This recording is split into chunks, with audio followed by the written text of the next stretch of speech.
En esta segunda entrega, se puede comprobar la ejecución extrajudicial del Estado de Derecho en Guatemala.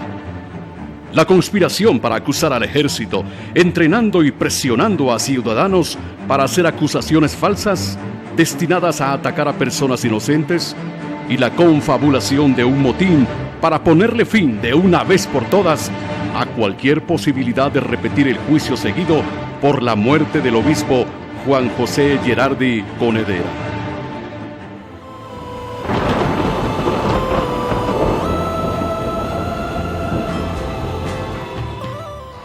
El expresidente Portillo, tratando de congraciarse con la comunidad internacional, interfirió, violando la ley en otro organismo del Estado, presentando 3 chivos expiatorios. Gracias a todas las instituciones, gracias a la sociedad civil, gracias a esos jueces, gracias a esos fiscales que pensaron en el cumplimiento de la ley, no en presiones de ninguna naturaleza. Hoy tenemos sentencia en un caso que ha sido doloroso, que ha sido una vergüenza nacional. Los fiscales del Ministerio Público, como fieles sirvientes de la Misión de las Naciones Unidas para Guatemala, MINUGUA, y la Oficina de Derechos Humanos del Arzobispado, ODA, acusaron directamente al Ejército de Guatemala basados en testigos falsos. Que hay una participación del ejército en este crimen y un encubrimiento del gobierno. Compruebe usted mismo si lo asegurado anteriormente es cierto con esto. Mi nombre es Hugo Enrique Izquierdo Banín. Nací el 17 de marzo de 1971 en la ciudad de Guatemala. Mi número de cédula es A1 81 58 44.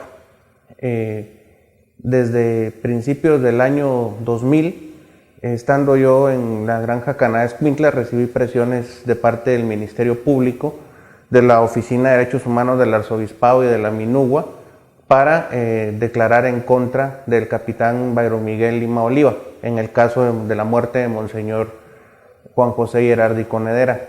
En esas mismas fechas empecé a recibir la visita de funcionarios del Ministerio Público y de la ODA. En un principio me dijeron que en el momento que yo colaborara con ellos y que si mi testimonio era tomado en cuenta por el Tribunal de Sentencia, yo obtenía en 5 días o 10 días tenía mi libertad, porque ellos iban a contactar a la Embajada Americana y a la Embajada de Canadá, ¿verdad? Por lo tanto querían también comunicarse con mi familia. Estas mismas personas me entregaron bocetos de qué era lo que yo tenía que decir para la acusación, que en sí era dejar mal parado al capitán Byron Lima y al ejército de Guatemala. Reconozco acá pues de que mi testimonio fue una mentira. Espero que las personas que me ven entre las patas por esa mentira pues logren algún día perdonarme y entiendan que la presión a la que yo estaba sometido era bastante fuerte. Varias veces los medios de comunicación publicaron que me habían matado o que me suicidé dentro de la cárcel. La Misión de las Naciones Unidas para Guatemala, MINUGUA, todo el tiempo dirigió los delitos cometidos por el Ministerio Público, presenciando el entrenamiento para dar falsos testimonios, y administró la patraña judicial.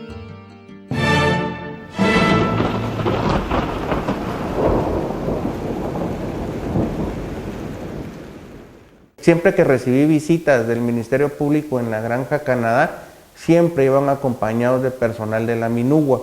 Siempre fueron los mismos también. Era Rafael Guillamón, español, y un chileno, David Vagamondes. Ellos daban fe de lo que el Ministerio Público estaba haciendo. En ese momento pues era legal mentir, ¿verdad?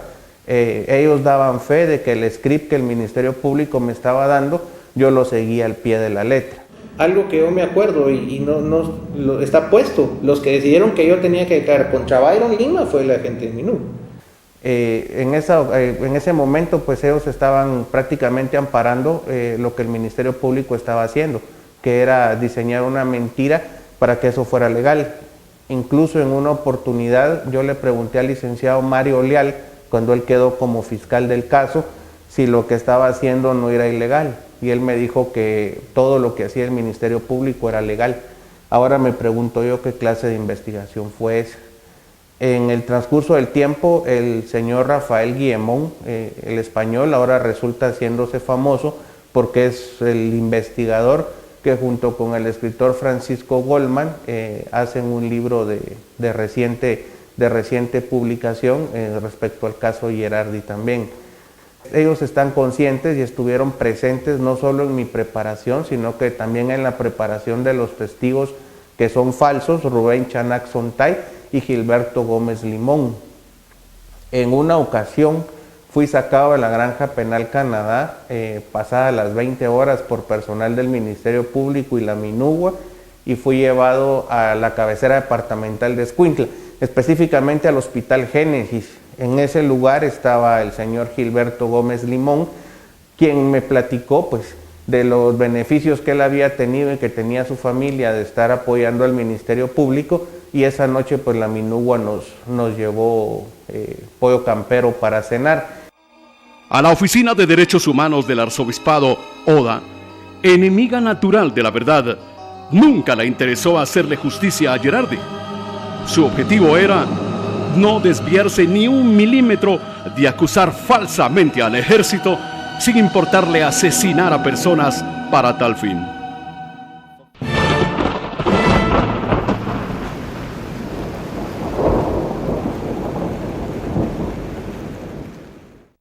En algunas ocasiones recibí la visita del licenciado Mario Domingo Montejo. Él llegaba a tomar una serie de datos y a decirme qué cosas podía agregar yo para mi testimonio, ¿verdad? Incluso el día que el Ministerio Público y Minugua me mostraron fotos de algunos oficiales del Ejército de alta en ese momento para que yo los identificara ante el Tribunal de Sentencia, él estuvo en ese momento. Él me dijo que la ODA me iba a apoyar teniendo alguna negociación con la OEA en Washington y con una ONG de nombre Segil en San José de Costa Rica.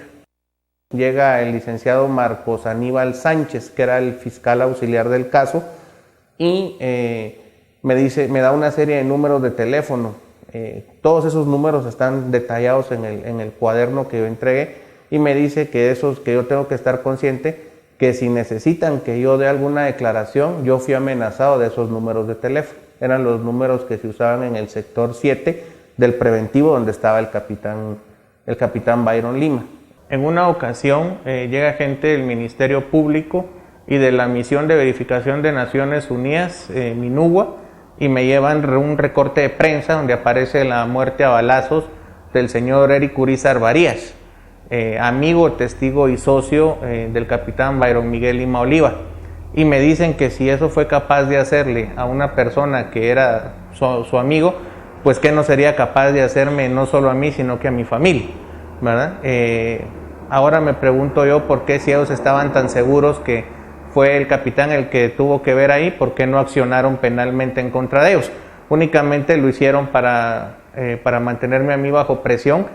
2 veces en la Granja Canadá Escuintla llegó a visitarme el señor Edgar Gutiérrez, quien se identificó conmigo como la mano derecha de Monseñor Gerardi. El problema es que las 2 veces que llegó siempre hubo un gran dispositivo de seguridad dentro de la granja para recibirlo a él, ¿verdad? Pero gran dispositivo, incluso mayor al que usaban los fiscales del Ministerio Público. Luego me entero que él era el secretario de Análisis Estratégico de la presidencia del licenciado Alfonso Portillo. Él llega a preguntarme que cómo estoy, que cómo me siento, ¿verdad? En una ocasión se encuentra también ahí presente el licenciado Maynor Mergar y me hacen ver que yo no tengo por qué preocuparme porque el problema de los Lima se va a solucionar. Días después es el motín en el que muere Obdulio Villanueva y tratan de matar a Byron Lima y a su papá también.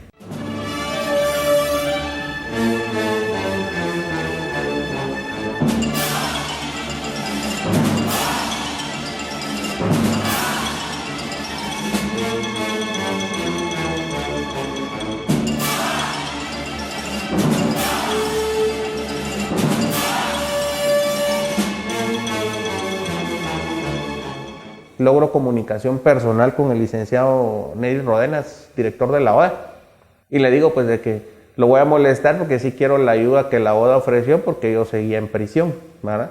Y me dice que ellos ayudarme de alguna manera legal para que yo salga no pueden, pero que están satisfechos con lo que yo hice en el proceso jurídico, ¿verdad? Creemos nosotros de que tuvieron mucho valor los magistrados para poder decidir eso a pesar de las contrariedades que existieron dentro de este caso. El Ministerio Público preparó el ambiente plagado de delitos para que el plan original, acusar del crimen del obispo Gerardi al ejército de Guatemala, tuviera éxito. Si no lo logró totalmente, fue por una simple razón: se basó en falsedades.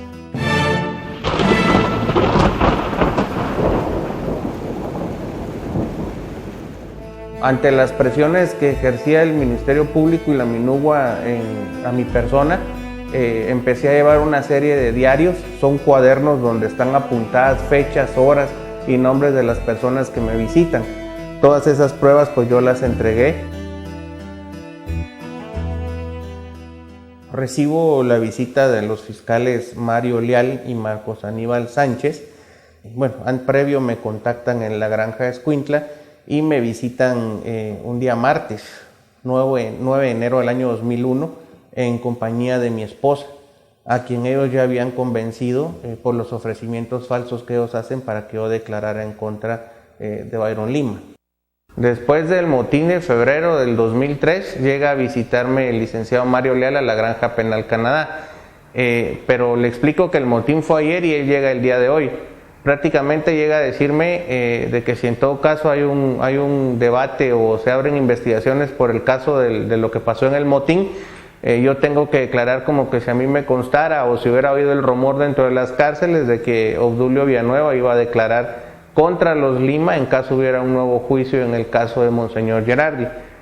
Me llamaban a la alcaldía, ¿ya? Era otra vez el licenciado Aníbal Sánchez y un licenciado de nombre Mario Castañeda. ¿Ya? Esa vez sí me dijeron que si quería salir libre, rápido, ellos podían ayudar, ¿ya? Solo que había una serie de cosas que arreglar y era un poco peligroso, ¿verdad?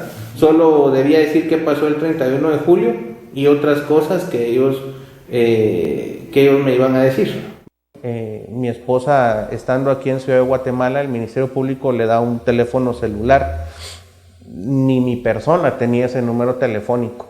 Mi esposa recibe una llamada amenazante y más o menos a las 11:30 de la noche, las únicas personas que tenían ese número eran la familia de mi esposa, su mamá específicamente y su hermana. Llegan, sacan a mi esposa, sacan a mi hija de 3 años, de 4 años, 3 años, y le dicen que tienen información que las van a secuestrar. Supuestamente el organizador del secuestro es Byron Lima y que en ese momento pues tienen que salir.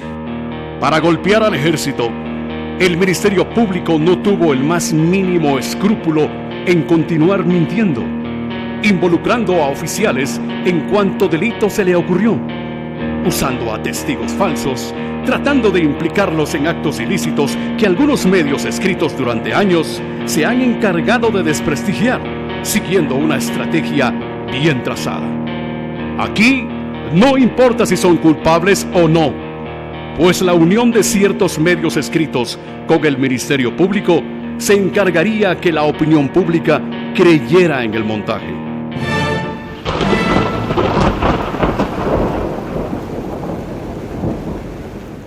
Me visita el licenciado Leopoldo Seisig, es una persona gordo, alta, canosa, que me indica que él había sido auxiliar fiscal del licenciado Selvin Galindo en el caso Gerardi y que quería pues que yo dijera prácticamente en una declaración como prueba anticipada en contra de Byron Lima que yo había sido informante del Estado Mayor Presidencial y en tiempo del general Francisco Ortega Menal, y que luego había pasado a una sección que era la 110 que supuestamente hacía análisis de inteligencia. También el licenciado Maynor Melgar en una ocasión me fue a ofrecer que prestara una declaración en contra de un tal García Catalán. En ese momento yo no sabía que él era oficial del ejército, para involucrarlo en narcotráfico, específicamente con un español de nombre Carlos Álvarez Fernández, ¿verdad? La idea era que se involucrara a esta persona como oficial del ejército en transacciones de narcotráfico con Otto Herrera y con Jorge Mario Paredes. En el momento que yo me entero ya que el licenciado Maynor Melgar no era de la ODA, como él decía, sino que era fiscal del Ministerio Público, pues yo prácticamente ya no quise absolutamente nada. Como que a estas alturas ya los fiscales decían, ¿quieren un pendejo? Vayan a la cárcel de Escuintla. Estamos pendientes de presentar un testigo, uno de los testigos claves. Querían ver si era posible armar una acusación en contra de Álvaro Arzú, que involucrara a uno de sus hijos. Era una acusación bien armada por parte del Ministerio Público, pero evidentemente era una acusación falsa. En una ocasión, los fiscales del Ministerio Público me presentaron una serie de fotos a color, tamaño carta, con fecha de los primeros días del año 2001, enero del 2001. En ese momento eran personas vestidas de civil, para que yo reconociera físicamente los rasgos de ellos y los tenía que decir en el tribunal de sentencia. Con el tiempo me entero que eran oficiales del ejército, específicamente el general Marco Tulio Espinosa, Rudy Pozuelos, Roy Dedet Kasprowitz, Francisco Escobar Blas, Eduardo Villagrán y Julio Meléndez Crispín. Acá el abogado refiere que solamente hubo prueba testimonial en contra de los sindicados y es falso. Hubo también prueba documental que vincula no solamente a los sindicados, sino a otras personas a las cuales se les abrió procedimiento. Además, en las fotos figuraba el oficial Carlos René Alvarado Fernández, que en ese momento tenía un puesto en el Estado Mayor Presidencial y que en la actualidad es el viceministro de la Defensa. Aparte estaba la foto del licenciado Mariano Rayo, que en ese momento era el gerente de la presidencia y hoy es diputado por el Partido Unionista. Incluso días antes de que detuvieran a las personas involucradas en el caso MAC, uno de los auxiliares fiscales, el señor Nelson Cancino, se presenta a la Granja Canadá y prácticamente me cuenta que estas personas iban a ser detenidas, ¿verdad? Y que no sabían a dónde las iban a mandar, ¿verdad? Me lo decía para que en algún momento yo les pasara información al Ministerio Público de lo que estas personas hacían o que fuera cómplice en ellos en coordinar algún acto que los pudiera dañar a ellos en prisión, ¿verdad? Claramente observamos el manipuleo burdo de la prueba y testigos, la negación de los derechos constitucionales a la presunción de inocencia y legítima defensa, apoyados para estos mezquinos fines por determinados medios escritos.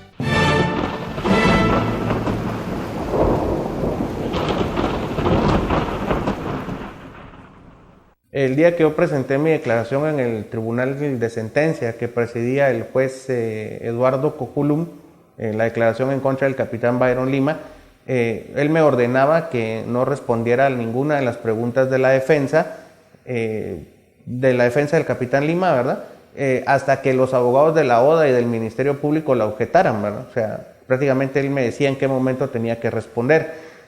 A todo esto, pues la prensa también jugó un papel no muy digno de los que son periodistas, ¿verdad? Ellos prácticamente contribuyeron a hacer creíble toda la pendejada y todo el show que en cierta manera montó el Ministerio Público con personas como yo, ¿verdad? Que de algún modo fuimos presionadas.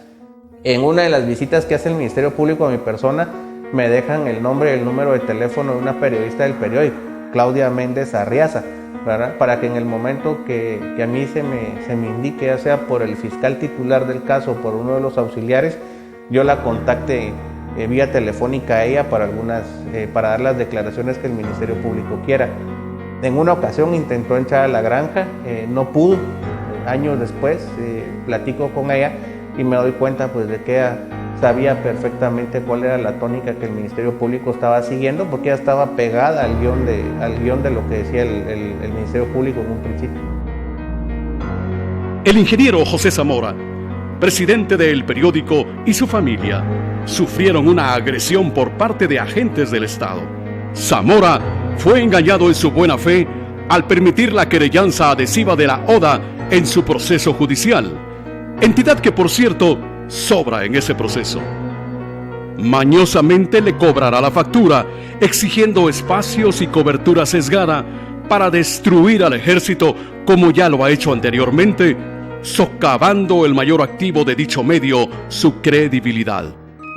Esta persona, arrepentida, buscó a la defensa del capitán Byron Lima.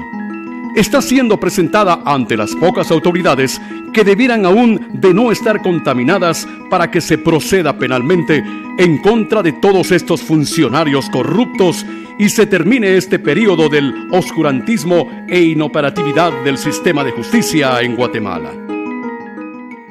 Estoy aquí por mi propia voluntad haciendo esta declaración porque a pesar de que han pasado casi 7 años desde que yo hice la declaración en contra del capitán Byron Lima, creo que ha sido un error de mi parte haberle seguido el juego al Ministerio Público. Acepto que cedí a las presiones de todas estas personas y por un cargo de conciencia fuerte, ¿verdad? El año pasado que yo decidí y tomé la decisión de afrontar esto, lo hice para quitarme una culpa encima, ¿verdad? Si fueron capaces de organizar un motín para eliminar a Obdulio Villanueva y con la intención de matar a los Lima, ¿qué no hubieran hecho conmigo en una granja donde todo el mundo está desde las 6 de la mañana a las 6 de la tarde libre, ¿verdad?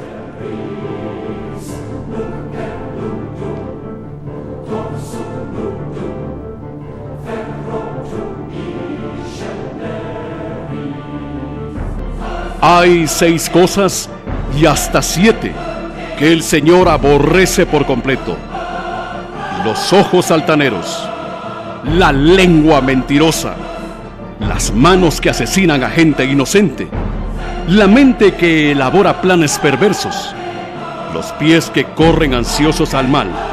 Proverbios capítulo 6 versículo 16. In memoriam, José Obdulio Villanueva Arévalo.